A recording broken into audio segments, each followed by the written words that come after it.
আমরা আরো একটা বাংলাদেশ চাই না। নদিয়ায় গিয়ে বিতর্কিত মন্তব্য মিঠুন চক্রবর্তীর। সনাতনীদের ঐক্যবদ্ধ হয়ে 26-এ সরকার পরিবর্তন করতে হবে। আমরা দুধেল না, সিংওয়ালা গাই চাই। নদিয়ার কল্যাণীতে বিজেপির পরিবর্তন। জনসভায় ছিলেন শান্তনু ঠাকুর সহ বিজেপি নেতৃত্বরা। এই জনসভায় ছিলেন শান্তনু ঠাকুর সহ বিজেপি নেতৃত্বরা।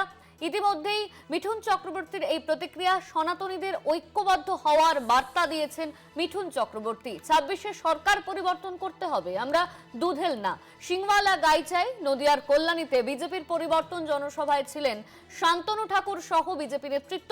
কি বলেছেন মিঠুন চক্রবর্তী, শুনুন। এরা আমাদের দুধের গাই, আমাদের দুধের গায়ের দরকার নেই। আমার দরকার যে গরু শিং মারতে পারবে সেই গরু দরকার। এখন সনাতনীরা জেগেছে, আর সনাতনী জাগে মানে এই সরকারের শেষ। এই সরকার এইবারে তার পতন হবে হবে হবে।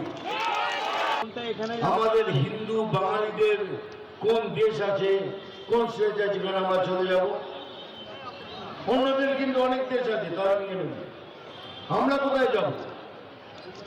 তাই বলছি, শক্ত হয়ে মাটি কামড়ে বসে থাকুন, মৃত্যু হলেও রেডি রাখবো।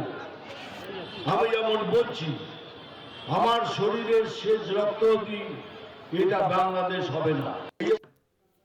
আমাদের সঙ্গে ফোন লাইনে রয়েছেন আমাদের প্রতিনিধি সুবল মজুমদার। সুবল, মিঠুন চক্রবর্তী তিনি বলেছেন সনাতনীদের ঐক্যবদ্ধ হওয়ার বার্তা দেওয়া হয়েছে তার তরফে, আর কি বললেন তিনি? দেখো, প্রথমেই বলি, তিনি কিন্তু আজকে মঞ্চে উপস্থিত হয়ে প্রথমেই বলেন সকলকে যে আমার মন ভালো নেই। তখন তিনি নিজেই প্রশ্ন করেন যে কেন ভালো নেই, আপনারা জিজ্ঞেস করুন। তারপরে তিনি বলতে থাকেন যে বাংলাদেশে দীপু দাস যে যুবক, তাকে যেভাবে আগুনে পুড়িয়ে মানে জীবন্ত অবস্থায় পুড়িয়ে মেরেছে, তার চোখে দেখা যায় না। যদি আপনারা এখনো ঐক্যবদ্ধ না হন, তাহলে কিন্তু বাংলাদেশের পরিস্থিতিও এইখানে এই বাংলাতেও দেখতে পাবেন। পাশাপাশি তিনি বলেন যে আমরা দুধের গাই চাই না, আমরা চাই সিংওয়ালা গাই, যে গুটিয়ে মানুষকে বা গুটিয়ে পাঠিয়ে দেবে এরকম ধরনের গাই চাই।